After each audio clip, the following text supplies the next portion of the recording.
University మంచి భవిష్యత్తు కోసం తెలుగు విద్యార్థులు ఇష్టపడే యూనివర్సిటీ. కాల్ 9059052378 9059052379.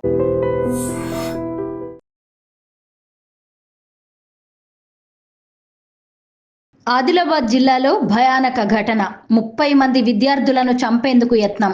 ఏ పాపాత్ముడు కుట్ర చేశాడో, ఏ దుర్మార్గుడు ఆ ఘాతుకానికి పూనుకున్నాడో తెలియదు కానీ ఒక్కరు కాదు, ఇద్దరు కాదు, ఏకంగా 30 మంది విద్యార్థులు బలి కాబోయారు. అదృష్టవశాత్తు ఆ విద్యార్థులంతా పెను ప్రమాదం నుంచి తప్పించుకున్నారు. పాఠశాలలో విద్యార్థులు తాగే నీళ్లలో విషం కలిపిన దుండగులు అందరినీ అంతమొందించాలని చూశారు. ఈ ఘటన స్థానికంగా సంచలనం రేపింది. ఎక్కడ జరిగిందా దారుణం, ఇప్పుడు చూద్దాం. ఆదిలాబాద్ జిల్లాలో భయానక ఘటన వెలుగులోకి వచ్చింది. ఇచ్చోడ మండలం ధరంపూరిలోని ప్రభుత్వ ప్రాథమిక పాఠశాల విద్యార్థుల ప్రాణాలను తీయడానికి కొందరు గుర్తు తెలియని దుండగులు కుట్ర పన్నారు. దాదాపు 30 మంది పిల్లలను హతమార్చాలని చూశారు. ఇందుకోసం పాఠశాలలోని నీటి ట్యాంకులో పురుగుల మందు కలిపారు. మధ్యాహ్న భోజనం వండే పాత్రలపై కూడా విషం చెల్లారు. అయితే పాఠశాల సిబ్బంది వెంటనే గుర్తించడంతో పెద్ద ప్రమాదం తప్పింది. ధర్మపురిలోని ప్రభుత్వ ప్రాథమిక పాఠశాలలో 30 మంది పిల్లలు చదువుకుంటున్నారు. అయితే పిల్లల్ని చంపేందుకు కొందరు దుర్మార్గులు విష ప్రయోగం చేశారు. విద్యార్థులు తాగే నీటి ట్యాంకులో దుండగులు పురుగుల మందు కలిపారు. మధ్యాహ్న భోజన సామాగ్రిపై కూడా పురుగుల మందులు చల్లారు. బుధవారం వెలుగులోకి వచ్చిన ఈ ఘటన అందరినీ తీవ్ర భయాందోళనలకు గురి చేసింది. పాఠశాలకు వరుసగా 3 రోజులు సెలవులు రావడంతో పాఠశాలలోని వంట గదికి సిబ్బంది తాళాలు వేసి వెళ్లిపోయారు. సెలవుల అనంతరం పాఠశాలకు వచ్చిన సిబ్బంది వంట చేసే పాత్రలు కడిగేందుకు సిద్ధమయ్యారు. ఈ సమయంలో దుర్వాసన నురగలు వచ్చాయి. ఏంటా అని చాలాసేపు పరిశీలించారు. చూస్తే పురుగుల మందు వాసన వలె ఉండడంతో అందరూ అప్రమత్తమయ్యారు. ఈ విషయాన్ని పాఠశాల హెడ్ మాస్టర్ సిబ్బందికి చెప్పారు. అంతా కలిసి ఏం జరిగిందో అని చూస్తున్న సమయంలోనే అక్కడే ఓ పురుగుల మందు డబ్బా కనిపించింది. అలాగే నీటి నుంచి కూడా దుర్వాసన వస్తుండడంతో నీటిని పరిశీలించగా దుండగులు తాగునీటి ట్యాంకులోనూ పురుగుల మందు కలిపినట్టుగా సిబ్బంది గుర్తించారు. దీంతో అప్రమత్తమైన పాఠశాల సిబ్బంది విద్యార్థులను తాగునీటి కుళాయిల వైపు వెళ్లకుండా చూశారు. మధ్యాహ్న భోజనం వండలేదు. ఈ ఘటనపై ఉపాధ్యాయులు పోలీసులకు ఫిర్యాదు చేశారు. సరైన సమయానికి పాఠశాల సిబ్బంది గుర్తించి మధ్యాహ్న భోజనం వండకపోవడంతో పెను ప్రమాదం తప్పిందని అంటున్నారు. కాగా ఈ ఘటనపై పాఠశాల సిబ్బంది, విద్యార్థుల తల్లిదండ్రులు, గ్రామస్తులు మండిపడుతున్నారు. అసలు స్కూల్ పిల్లలపై విష ప్రయోగం చేయాల్సిన అవసరం ఎవరికి ఉందని, చిన్న పిల్లలు ఏ పాపం చేశారని ఆగ్రహం వ్యక్తం చేస్తున్నారు. చూద్దాం పోలీసులు ఏం చేస్తున్నారో, ఆ పాపాత్ములు ఎవరని తేలుస్తారో. ఏది ఏమైనా ఈ ఘటన గ్రామమంతా ఉలిక్కి పడేలా చేసింది. రాష్ట్ర వ్యాప్తంగా తీవ్ర చర్చనీయాంశమైంది. నల్గొండ టౌన్ లో మనకి 11/04/2025 రోజు రాత్రి అందాజా 10:20 నుంచి 10:45 టైంలో మనకి మణికంఠ లేజర్ కలర్ ల్యాబ్ ఈ లొకేషన్ లో దీని ఓనర్ సురేష్ గడపాటి సురేష్ ది మనకి మర్డర్ రిపోర్ట్ అయిందండి. ఈ మర్డర్ ఆ టైంకి ఆ 20-25 మినిట్స్ లో ఇద్దరు వ్యక్తులు, అన్నోన్ వ్యక్తులు వచ్చేసి ఒక ఫోటో ప్రింట్అవుట్ కావాలి అని చెప్పేసి ఒక పెన్ డ్రైవ్ ఇచ్చి అతను ఆ పెన్ డ్రైవ్ నుంచి ఆ ఫోటో తీసి ప్రింట్అవుట్ చేసే సమయంలో ఎవరు లేకపోవడంతో ఆ టైంలో వెనక నుంచి బ్యాక్ నుంచి వచ్చి స్టాబింగ్ చేసి 18 టైమ్స్ స్టాబ్ చేసి గొంతు కోసి చంపడం జరిగింది. అయితే దీనికి మనకి అఫెన్స్ రిపోర్ట్ అవ్వగానే ఏమంటే మన డిఎస్పీ నల్గొండ గారి ఆధ్వర్యంలో ఒక 3 ప్రత్యేక బృందాలు మనం ఏర్పాటు చేసి ఇన్వెస్టిగేషన్ స్టార్ట్ చేయడం జరిగింది. దీనికి ఈ కేసుకి సంబంధించి బ్యాక్గ్రౌండ్ ఏంటంటే మన డిసీజ్డ్ సురేష్ కి there is one brother by the name Naresh. అతను ఇస్ రెసిడెంట్ ఆఫ్ హైదరాబాద్. ఈ నరేష్ 2017 లో he will get married to Uma Maheshwari. She is the accused A4 మన కేసులో. 2017 లో పెళ్ళైన తర్వాత కొన్ని రోజులు వాళ్ళు కలిసి ఉన్న తర్వాత మళ్ళా విభేదాల వల్ల వాళ్ళు విడిపోతారు. విడిపోయిన తర్వాత వాళ్ళు కలిసి ఉండరు.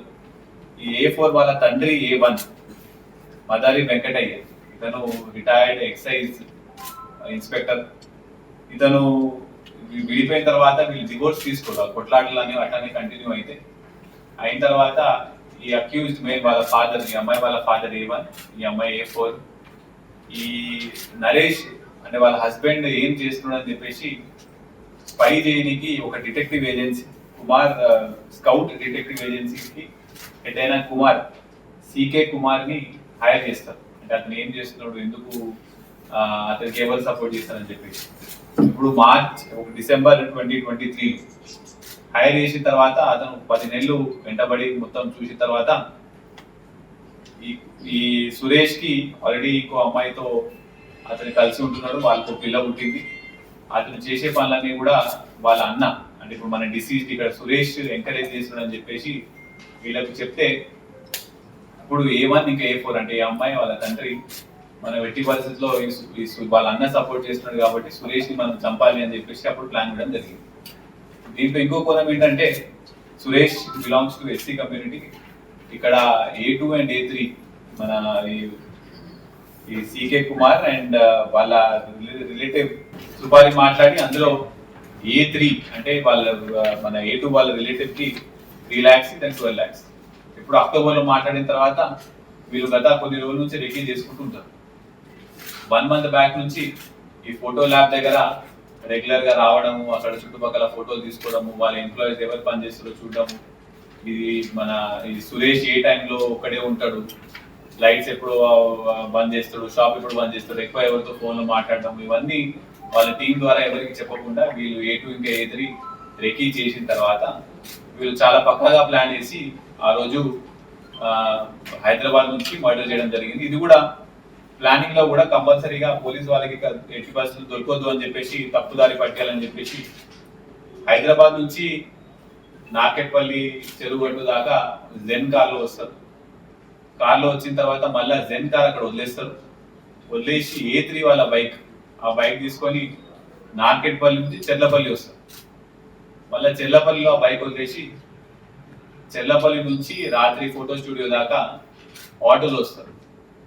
ఆటోలో వచ్చిన తర్వాత వాళ్ళని ఈ సురేష్ ని చంపిన తర్వాత మళ్ళీ రిటర్న్ ఎలా పోవాలని వాళ్ళు 2 days ముందే ఒక పర్సన్, అంటే వీళ్ళ అటెండర్ ద్వారా, శివ అనే అటెండర్ ద్వారా 2 days ముందే బైక్ ప్లాన్ చేస్తారు అక్కడ. సో మర్డర్ చేసిన తర్వాత ఆ 2 days ముందే పెట్టిన బైక్ లో ఆ బైక్ తీసుకొని మళ్ళీ అక్కడ నుంచి చెర్లపల్లి వరకు బైక్ లో వెళ్తారు. బైక్ లో వెళ్ళి అక్కడ వదిలేసిన A3 వాళ్ళ బైక్ తీసుకొని అక్కడ బట్టలు మార్చుకొని అవన్నీ చేంజ్ చేసుకొని మళ్ళీ అక్కడ నుంచి మళ్ళా చెరువుగట్టుకు వెళ్ళేసి ఆ కార్ తీసుకొని మళ్ళీ కార్ నుంచి వయా అమ్మనబోలు అక్కడ నుంచి హైదరాబాద్. అయితే మర్డర్ చేసే టైంలో కూడా వాళ్ళందరూ మాస్క్ వేసుకుంటారు, ఇద్దరు క్యాప్స్ వేసుకుంటారు, గ్లవ్స్ కూడా వేసుకుంటారు. సో పోలీస్ వాళ్ళకి ఎక్కడ కూడా దొరకొద్దు అని చెప్పేసి ఫోన్స్ కూడా వాడారు. తప్పుదారి పట్టడానికి 3 vehicles మారుస్తారు. ఆ వెహికల్స్ అన్ని కూడా మనం సీజ్ చేయడం జరిగింది. ఇంకొకటి ఫేస్ కూడా ఎక్కడ ఐడెంటిఫై కాకుండా మాస్క్ వేసుకుంటారు. అక్కడ ఉన్న DVR అంటే CCTV కెమెరాలకు సంబంధించిన రికార్డింగ్ అనుకొని DVR అనుకొని అక్కడ ఉన్న రౌటర్ ని కూడా తీసుకొని వెళ్తారు. సో వీళ్ళు అమ్మనపోల్ దగ్గరికి వెళ్ళిన తర్వాత అక్కడ మూసీ నదిలో ఈ వాళ్ళు మార్చుకున్న బట్టలు, ఈ DVR అన్ని కూడా అక్కడ పడేసి వాళ్ళు అక్కడ నుంచి హైదరాబాద్ వెళ్ళిపోతారు. అది ఇదంతా దృశ్యం సినిమాలో పరిస్థితుల్లో పోలీస్ వాళ్ళని తప్పుదారి పట్టించాలని చేస్తున్నారు, అట్లనే చేస్తున్నారు. దీనికి ఇంకోటి ఏంటంటే, ఆ పెన్ డ్రైవ్ లో ఇచ్చిన ఫోటో కూడా అసలు ఎక్కడ కూడా సంబంధం లేని ఫోటో ఇచ్చి ఆ ఫోటో మీద పోలీసు వాళ్ళు ఎట్లా ఎంక్వైరీ చేస్తారని చెప్పేసి, అటు కాసేపు వెళ్తారని చెప్పేసి ఆ ఫోటో కూడా అతను స్పై చేసిన దాంట్లో ఏదో ఒక కేసులో తప్పుడు ఫోటో ఇచ్చేసి, అసలు ఈ కేసుకి సంబంధం లేని ఫోటో ఇచ్చేసి ఆ ఫోటోది ప్రింట్అవుట్ ఇవ్వమని చెప్పడం జరుగుతుంది. సో ఇవన్నీ మిస్లీడ్ చేయడానికి చేస్తారు. బట్ DSP గారి ఆధ్వర్యంలో 2 town CI గారు, 1 town CI గారు, మన SI రూరల్ గారు, SI తిప్పర్తి, SI కనకల్ అందరూ కూడా ప్రాపర్ గా వర్కౌట్ చేసి ఇన్వెస్టిగేట్ చేసి వీళ్ళందరినీ పట్టుకోవడం జరిగింది. వీళ్ళందరినీ కూడా A1 ఇంకా A4 ని మనం ఇవాళ హైదరాబాద్ పికప్ చేయడం జరిగింది. ఇంకా A3 ఇంకా A2 ని మన నార్కెట్పల్లి లో పికప్ చేయడం జరిగింది. వీళ్ళ దగ్గర నుంచి మనము ఒక మారుతి జెన్ కార్, ఒక 2 బైక్స్ సీజ్ చేయడం జరిగింది, ఒక 6 cell phones కూడా సీజ్ చేయడం జరిగింది. వీళ్ళందరినీ మనం రిమాండ్ పంపుతున్నాం. రిమాండ్ పంపిన తర్వాత మళ్ళీ పోలీస్ కస్టడీ తీసుకొని ఫర్దర్ గా వీళ్ళు ఇంకా డీటెయిల్ గా ఎట్లా ప్లాన్ చేసారో కూడా మేము మళ్ళీ పోలీస్ కస్టడీ తీసుకుంటామో వర్కౌట్ చేస్తాం.